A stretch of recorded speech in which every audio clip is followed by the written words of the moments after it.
Chapter number 1, Indian economy, eve of independence. So origin of the British rule.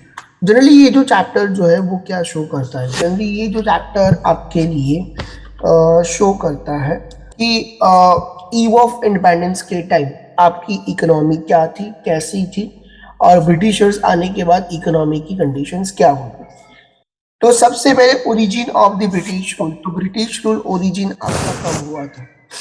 British rule की जो foundation थी India में की foundation हुई थी बैटल ऑफ प्लासी। एज 1757 में ब्रिटिश रूल की फाउंडेशन हुई थी। Okay, battle of Plassey, British rule empire India was led in battle of Plassey found in 1757। Colonial rule का मतलब क्या है? तो चलिए, कॉलोनियल रूल का मतलब ये होता है अ रूल बाय वेल्दी और powerful nations over a weaker country is the colonial rule. कि वेल्दी और पावरफुल नेशन जो होते हैं, at that time England is a very wealthy और पावरफुल नेशन, उसने इंडिया पे रूल आउट किया। सो वेल्दी और पावरफुल नेशन जो होते हैं वो किसी वीकर कंट्री पे रूल आउट करते हैं, it is known as the colonial rule, उसको हम लोग कॉलोनियल रूल बोलते हैं।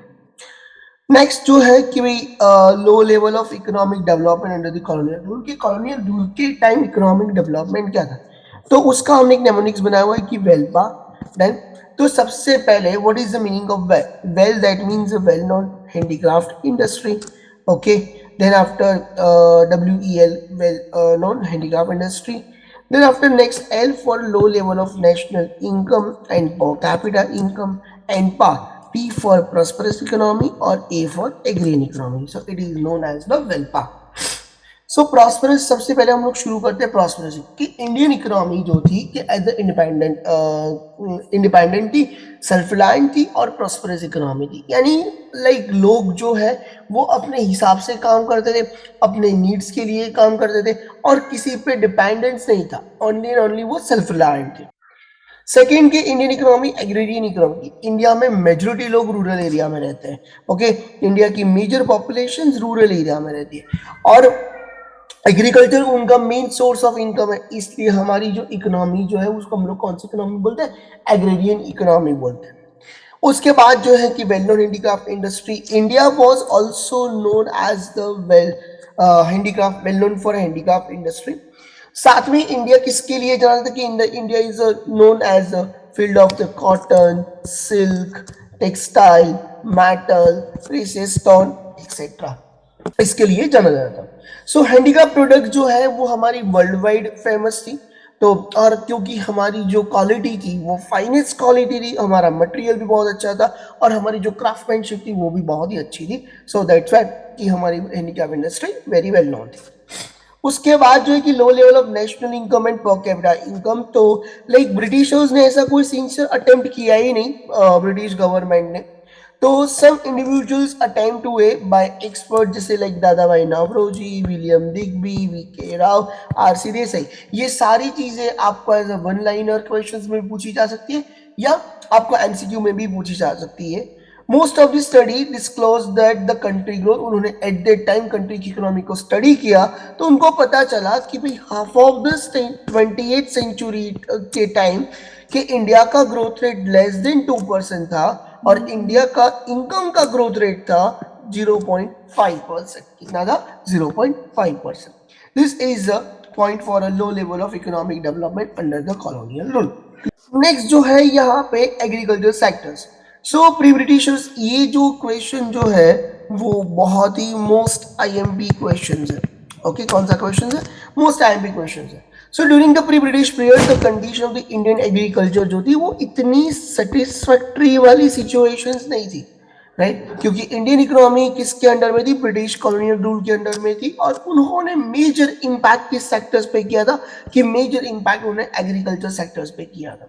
सो हमारी 85% ऑफ द पॉपुलेशन जो थी वो विलेज में रहती थी और वो डायरेक्टली या इनडायरेक्टली किस सेक्टर्स पे डिपेंड थी? एग्रीकल्चर सेक्टर्स पे। तो सबसे ज्यादा सफरिंग करना पड़ा, तो कौन सा सेक्टर को सफरिंग करना पड़ा? एग्रीकल्चर सेक्टर को सबसे ज्यादा सफरिंग करना पड़ा। सो एग्रीकल्चर सेक्टर्स में कौन से सिस्टम वो लेके आए थे? तो एग्रीकल्चर सेक्टर्स में वो लेके आए थे land settlement system, commercialisation of agriculture, low level of productivity and scarcity of investment. So what is the meaning of the land settlement system? अब लैंड सेटलमेंट सिस्टम में क्या था कि इस सिस्टम में ownership right of the land was transfer from जमींदार farmers to जमींदार। कि भाई अब मान लो कि फार्मर्स कोई टैक्स पे नहीं करता, तो फार्मर की जो लैंड जो है वो कौन ले सकता है? जमींदार। यहाँ पे सीधा ओनरशिप राइट जो है वो किसके पास चला जाएगा? जमींदार के पास चला जाएगा। अब जमींदारी सिस्टम को इंट्रोड्यूस किसने किया था? तो जमींदारी सिस्टम को इंट्रोड्यूस किया था लॉर्ड कॉर्नवालिस ने इंट्रोड्यूस किया था एट 1793 में उन्होंने इंट्रोड्यूस किया था। क्योंकि उनका मानना ये था कि ये जमींदारी सिस्टम की वजह से कि इंडिया में हम मैक्सिमम रेवेन्यू जो है वो जनरेट कर सकते हैं और मैक्सिमम रेवेन्यू हम लोग अर्निंग कर सकते हैं। सो जमींदार was the nominal head of the land who collect the revenue. जमींदार जो था वो क्या था? ऑथोराइज पर्सन था ब्रिटिशर्स का, कि ब्रिटिशर्स ने जमींदार को अथॉरिटी दी हुई थी कि तू फार्मर के पास से टैक्स कलेक्ट कर सकता है। If farmer not give the tax to Britishers, so in that case में जमींदार को पूरी पावर दी गई थी कि जमींदार जो है वो क्या कर सकता है कि लैंड को अक्वायर कर सकता है।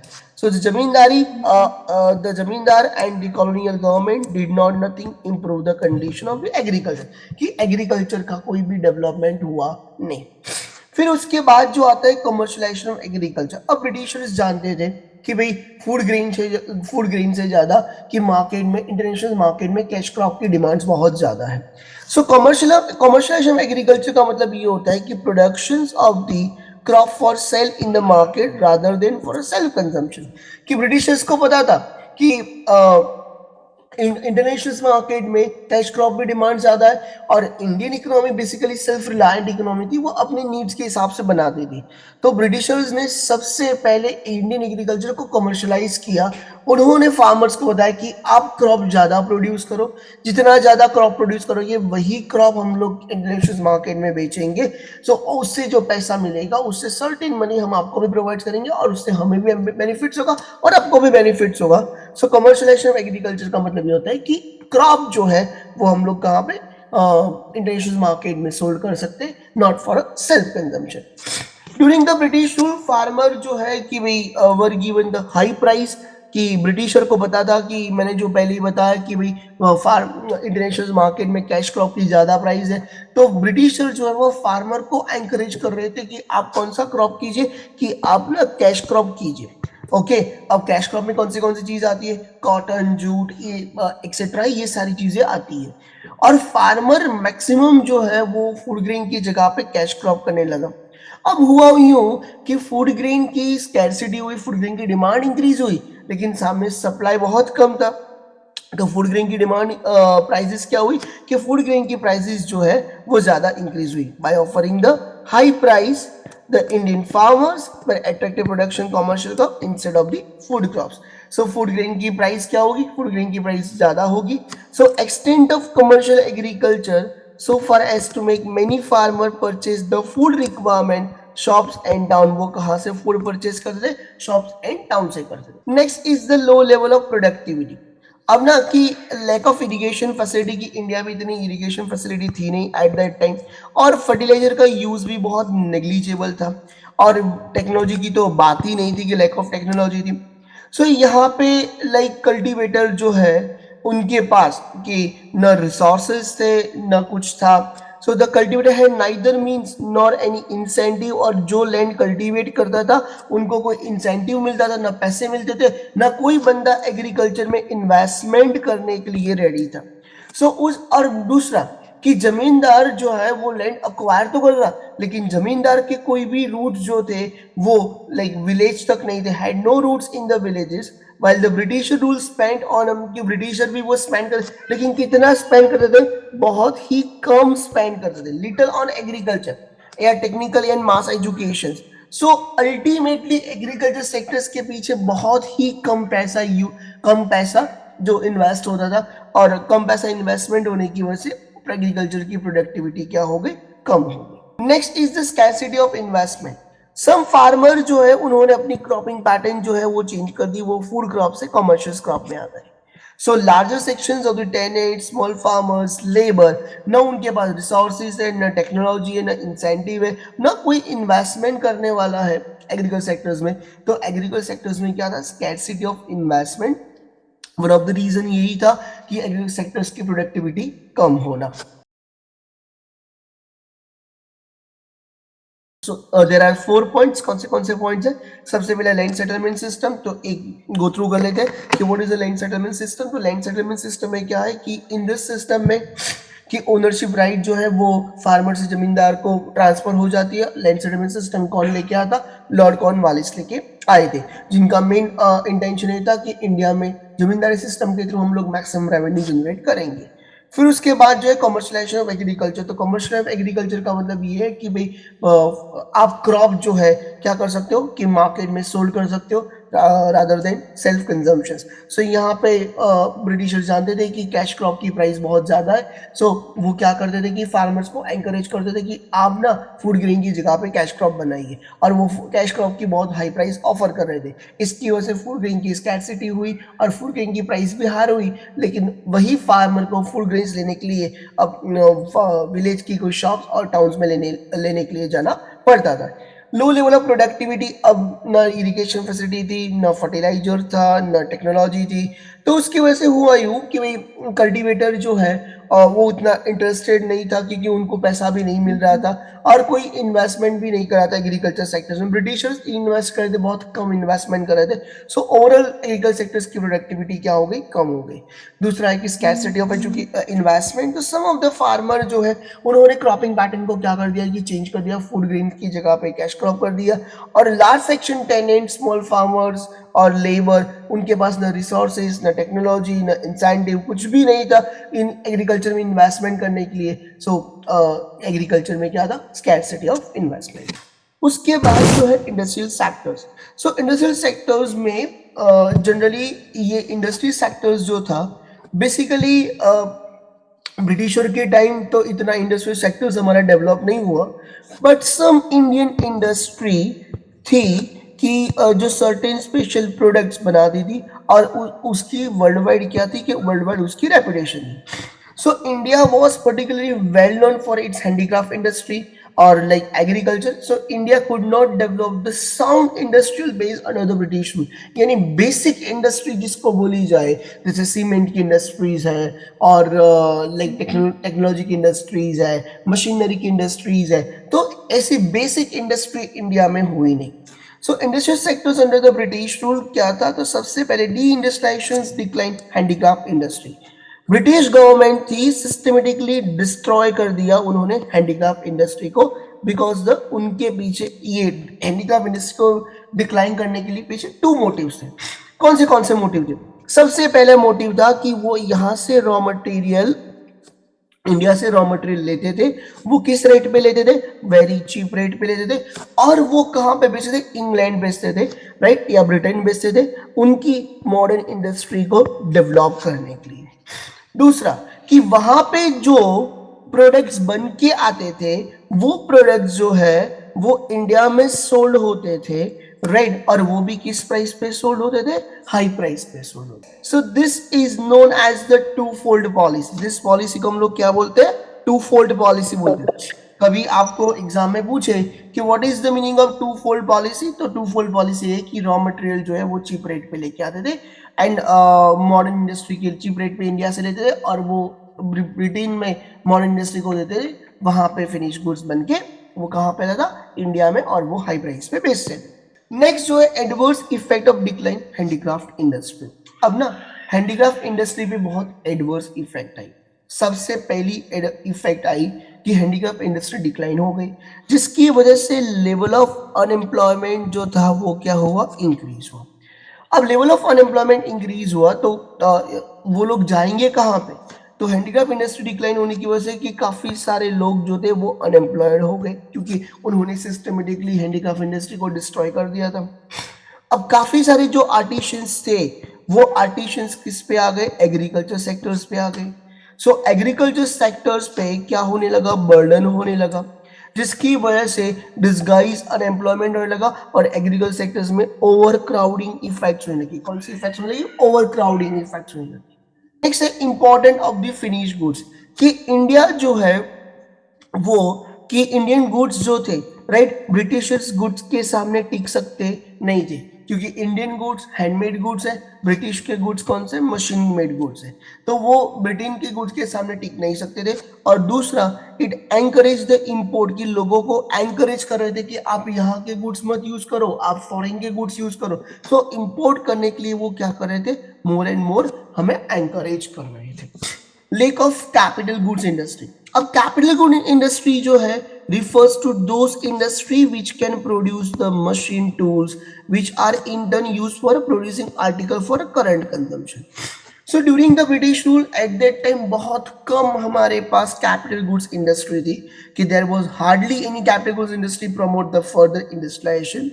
ब्रिटिश रूल के टाइम एक ही इंडस्ट्री थी, वो थी TISCO. So British rule did not pay any attention, कि उन्होंने कोई अटेंशन ही नहीं दिया for the promotions. Always wanted Indians to be dependent on British, वो यही चाहते हैं जो है वो किस पे डिपेंड रहे, ब्रिटिशर्स पे डिपेंड रहे for the supply of capital goods equipment, कि कैपिटल गुड्स के लिए वो ऑलवेज किस पे डिपेंड रहे, कि हम पे डिपेंड है।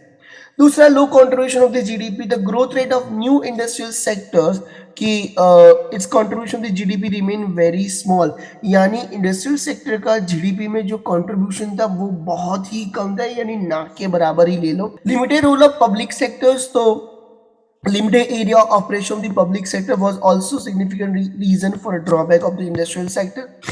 Public sector remain confined only, public sector कौन से थे, so railway, power generation, communication, ports, some other department undertakings, की भाई वो जो ब्रिटिशर्स ने डिपार्टमेंट जो लिए थे वही डिपार्टमेंट है, बाकी पब्लिक सेक्टर बहुत ही कम था, और only railway, power generation, communication and ports, britisher ने वही चीज की जो उनके बेनिफिट के लिए थी।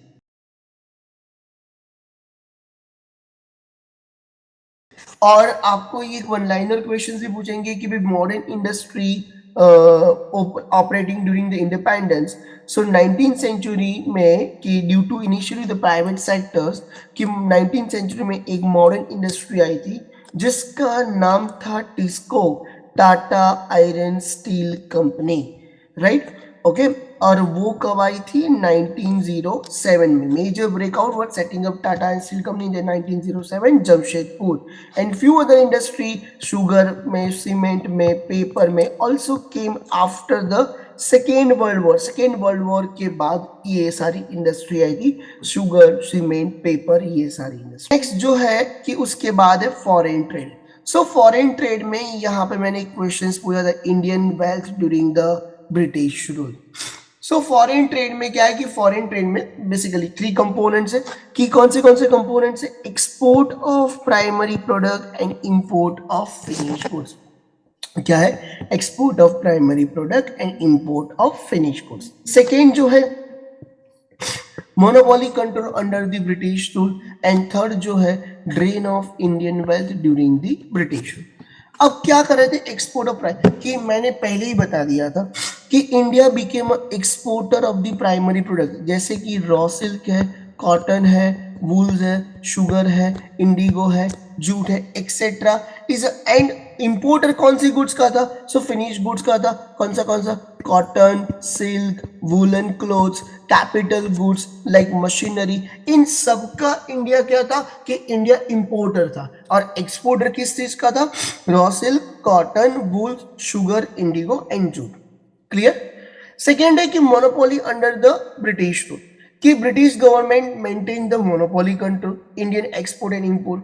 उन्होंने मना कर दिया कि भाई half of Indian foreign trade जो था वो रिस्ट्रिक्ट कर दिया, क्योंकि हमारा मेजर फॉरेन ट्रेड होता था यूरोपियन कंट्री के साथ होता था, लेकिन उन्होंने मना कर दिया कि यूरोपियन कंट्री के साथ आप नहीं कर सकते हो, आप मेजर ट्रेड इंग्लैंड के साथ कर सकते हो, आपको करना है तो 3 कंट्री के साथ कर सकते हो जहां जहां पे उनका कॉलोनियल रूल था, China, Ceylon and Persia. Ceylon is known for the Sri Lanka and Persia is known for Iran. उसके बाद जो है कि भाई opening of the Suez canal, ये वन लाइनर क्वेश्चन है कि ब्रिटिशर ने सुएज कैनाल कब ओपन की, तो तू भी अंडरलाइन कर देना कि सुएज कैनाल उन्होंने ओपन की 1869 में ओपन की। ये जो था डायरेक्ट रूट था कहाँ का, कि भाई इंडिया से ब्रिटेन का डायरेक्ट रूट था। Okay, next is the drain of Indian wealth during the British rule. Most IMP questions, 2 marks questions या 3 marks questions. So under the British rules, India became exporters of the primary product and importer of the finished goods. But there was huge export surplus. अब ये जो export से जो पैसा आता था तो वो एक्सपोर्ट के पैसे से क्या करते थे? तो सबसे पहले वो एक्सपोर्ट के पैसे से कि जो यहाँ पे कॉलोनी उन्होंने बनाई हुई है तो यहाँ पे सारे बड़े ऑफिसर्स ब्रिटिशर्स जो भी खर्चे जो है वो खर्चे का जो पेमेंट जो है वो कौन देगा कि भैया इंडिया देगा. Make the payment for expense incurred by the office set up for a colonial government of the Britain. अब मान लो कि ब्रिटिशर जो है वो हमारे बिहाफ पे किसी कंट्री पे वॉर कर रहे हैं, सो उनके जो वॉर एक्सपेंसेस जो है वो भी हमें देने पड़ेंगे. तीसरा जो था import of the invisible items, यानी मान लो कि डॉक्टर की सर्विस, लॉयर की सर्विस, टीचर की सर्विस, यानी व्हाटएवर जो भी इनविजिबल आइटम्स जो है वो आइटम्स का भी पैसा हमें ही देना पड़ता था. So there are three types of the foreign trade: export of primary product, import of finished goods. Monopoly उन्होंने करी हुई थी, और drain of Indian wealth during the British rule. Next is the demographic conditions. यहाँ पे आपको एक MCQ questions है कि फर्स्ट ऑफिशियल सेंसस कब हुआ था.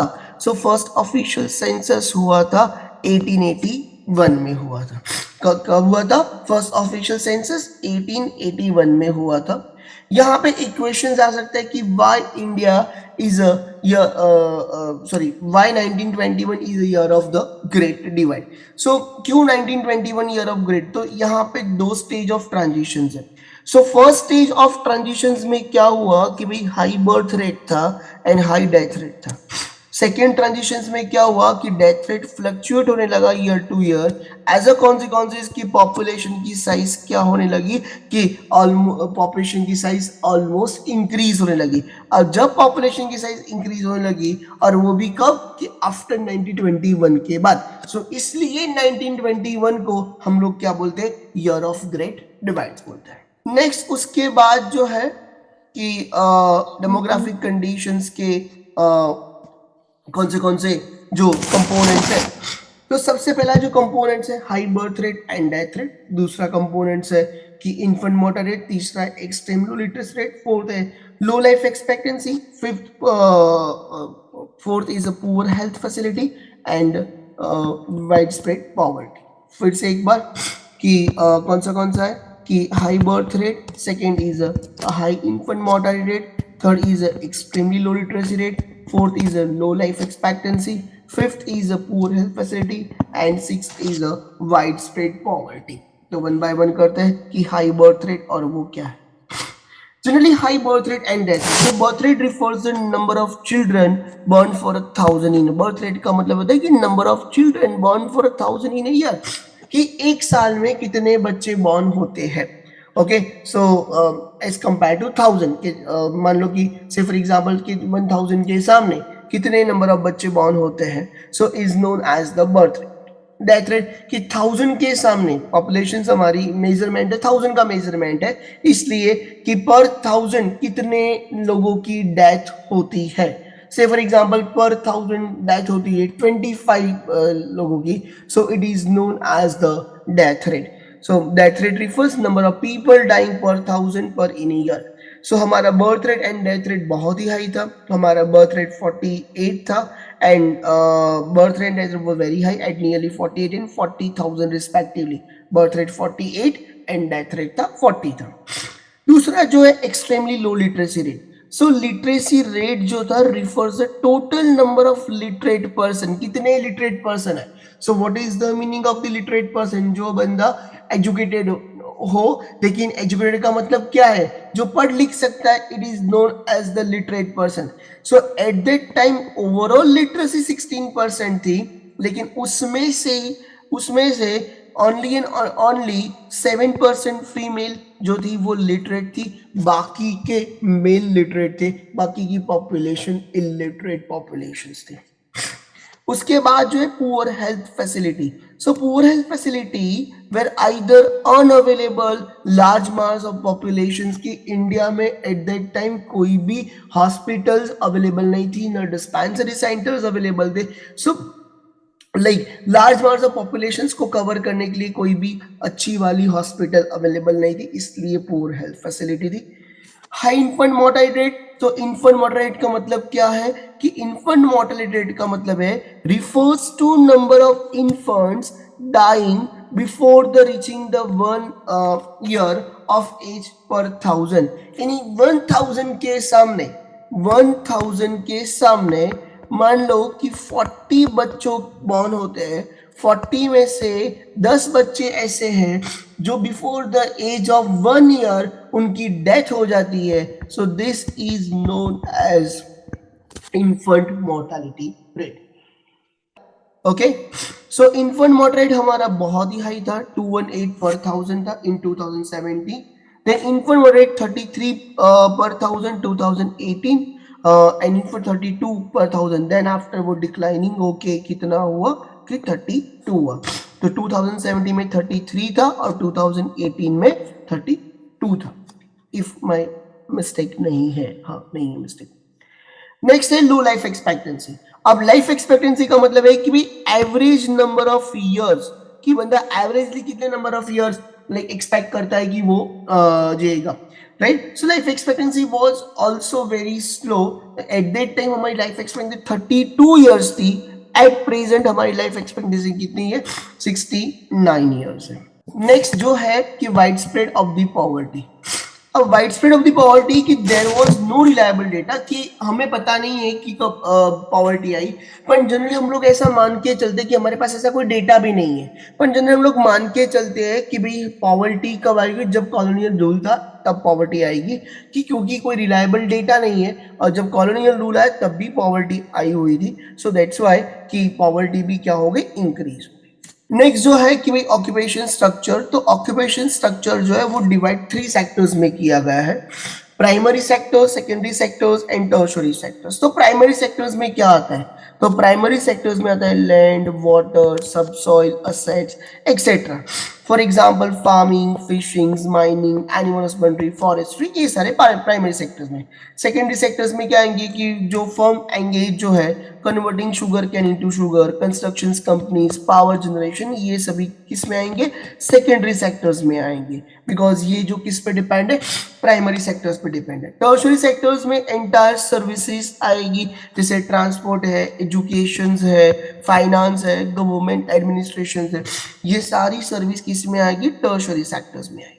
नेक्स्ट जो है कि performance of the primary occupations. तो एग्रीकल्चर सेक्टर्स लार्जेस्ट सेक्टर्स था, क्योंकि मेजर पॉपुलेशन जो थी वो हमारी किस पे डिपेंड थी? मेजर पॉपुलेशन हमारी डिपेंड थी एग्रीकल्चर सेक्टर्स पे डिपेंड थी, राइट. सो इंडिया में major population agriculture sector depend थी. ओवरऑल अप्रॉक्सीमेटली सब मान के चलते हैं कि 75% जितनी पॉपुलेशन एग्रीकल्चर सेक्टर्स पे डिपेंड थी, बाकी की 25% किस पे?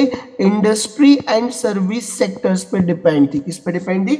इंडस्ट्री और सर्विस सेक्टर्स पे डिपेंड थी.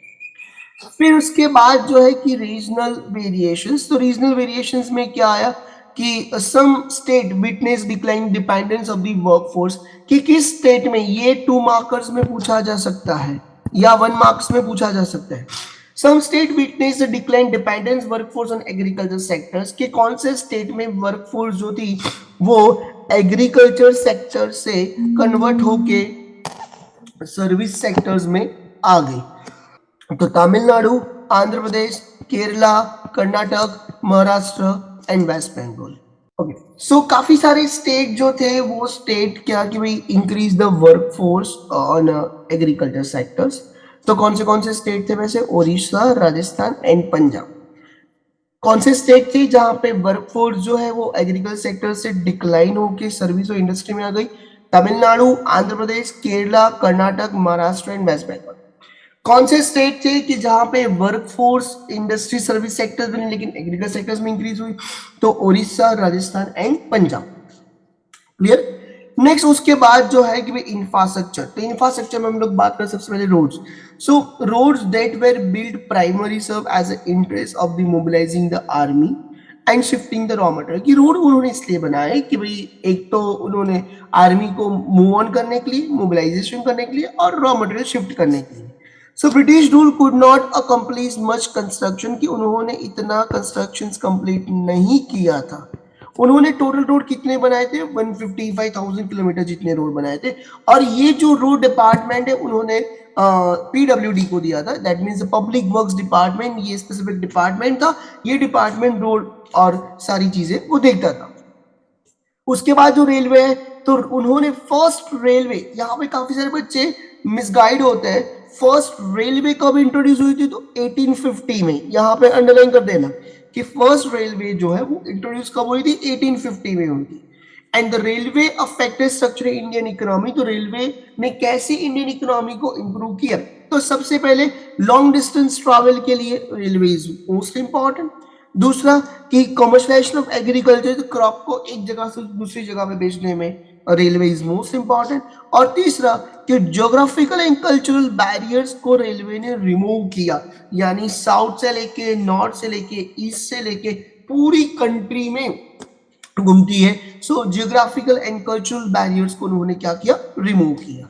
एयर एंड वाटर ट्रांसपोर्ट, तो एयर एंड वाटर ट्रांसपोर्ट जो है the measures taken developing of the water and air transport were far from satisfactory. तो सबसे पहले एयर एंड वाटर ट्रांसपोर्ट की शुरुआत जो है, यानी एयर की तो शुरुआत तो जीआरडी टाटा ने की थी। GRD Tata is a Pioneer of the Indian aviation 1932। और communications, so introductions of the electric telegraph secret the purpose of the maintaining law and order, postal service remaining at that time inadequate थी।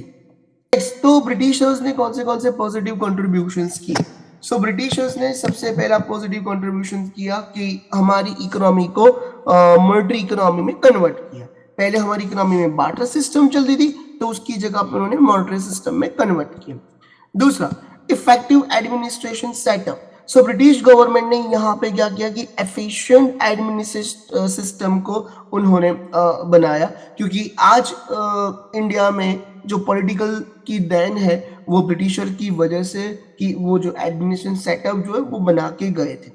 Check on famines, तो road and railway work a great check occurrence impact of famines as a food supply could be transferred to affected in case of drought, कि जहाँ पे drought और मान लो famines और कुछ भी फ्लड्स और कुछ भी आता था, सो एट दैट टाइम रोड और railway network is very helpful कि हम लोगों तक खाना पहुंचा सकते थे इन केस ऑफ ड्रॉट हो या फ्लड हो।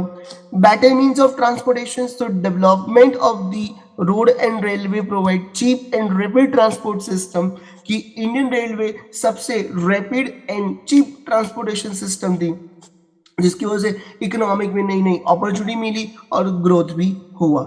सेल्फ सफिशिएंसी फूड ग्रेन, की कॉमर्शलाइजेशन ऑफ एग्रीकल्चर की वजह से British government resulted self sufficiency food grain production, की नो डाउट कि उन्होंने कॉमर्शलाइजेशन किया एग्रीकल्चर को, लेकिन यहाँ पे काफी सारे फार्मर जो थे उनको फूड ग्रेन बाहर लेने जाना पड़ता था, तो उन्होंने क्या किया कि हाफ ऑफ द लैंड में वो कैश क्रॉप कर रहे थे, बाकी की हाफ ऑफ द लैंड में कौन सा क्रॉप कर रहे थे? Food grains. Next, state of Indian economy eve of independence. तो कॉलोनियल इकोनॉमी आपको पता है कि what is meaning of colonial economy, कि वेल्दियर कंट्री किसी वीकर कंट्री पे रूल आउट करते, it is known as the colonial economy. ये मोस्ट इंपॉर्टेंट है। सेमी फ्यूडल इकोनॉमी, तो there are two types, introduction to feudal system and capitalist system. Feudal system में क्या है कि यहाँ पे रिलेशन था लैंडलॉर्ड एंड टेनेंट का। लैंडलॉर्ड के पास लैंड होती थी, वो किसको देता था? टेनेंट को देता था, और टेनेंट जो है वो क्या करता था कि उस लैंड को कल्टीवेट करता था। और यहाँ पे landlord use charge very high rate of lagaan, was very cruel to the cultivator, यानी लैंडलॉर्ड जो है छोटे छोटे फार्मर्स पे बहुत हाई रेट ऑफ लगान, लगान का मतलब टैक्स होता है, और हाई रेट ऑफ लगान लगाता था, and were very cruel to the cultivator, यानी कल्टिवेटर्स पे बहुत क्रूअल तरीके से वो पेश आता था। नेक्स्ट जो है कैपिटलिस्ट सिस्टम, तो एट दैट टाइम इंडिया में टू क्लास थे, एक कैपिटलिस्ट और एक था labour class. So capitalist and labour के बीच में जो रिलेशंस थी, this type of relation is known as the capitalist system. Stagnant economy, so half of the 19th century, half of the 20th century के time हमारा जो growth rate था less than 2% था, पर कैपिटल इनकम का growth rate कितना था? Only 0.5% था। Backwards economy, कि इंडियन इकोनॉमी बहुत ही बैकवर्ड थी, रीजन बीइंग दैट कि हमारी प्रोडक्टिविटी जो थी एग्रीकल्चर की बहुत कम थी, बिकॉज एग्रीकल्चर में हम लोग पुरानी मेथड से एग्रीकल्चर कर रहे थे, नया इक्विपमेंट नहीं थे, नई मशीनरी नहीं थी, कुछ भी नहीं था, और बर्थ रेट भी ज़्यादा था और डेथ रेट भी ज़्यादा था, और इलिटरेसी लेवल भी बहुत ज़्यादा था, मास में लोग क्या थे, इलिटरेट थे। नेक्स्ट, डेप्रिसिएटेड इकोनॉमी, कि हमारी इकोनॉमी में कोई नई मशीनरी थी नहीं, जो पुरानी मशीनरी थी और हम लोग क्या कर रहे थे कि वही मशीनरी को रीयूज करते थे, तो मशीनरी इकोनॉमी में क्या हो गई, डेप्रिशिएट हो गई, इसलिए हमारी इकोनॉमी को हम लोग क्या बोलते हैं, डिप्रिशिएट इकोनॉमी बोलते हैं। And last point, imputed economy, क्योंकि ब्रिटिशरों ने क्या किया हुआ है, ब्रिटिशर्स ने डिवाइड एंड रूल किया हुआ है। So British policy of the divide and rule always promoted discriminations between the various group on the basis of religion, caste, language, culture। इसके बेसिस में ब्रिटिशर जो थी वो ऑलवेज डिवाइड एंड रूल, यानी उनको पता था कि इंडिया में इतनी यूनिटी नहीं है, सो वो क्या कर रहे थे, ऑलवेज डिवाइड एंड रूल वाली पॉलिसी अडॉप्ट कर रहे थे। तो chapter number 1 is complete.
Depreciate economy बोलते हैं। And last point, imputed economy, क्योंकि ब्रिटिशरों ने क्या किया हुआ है, ब्रिटिशर्स ने डिवाइड एंड रूल किया हुआ है।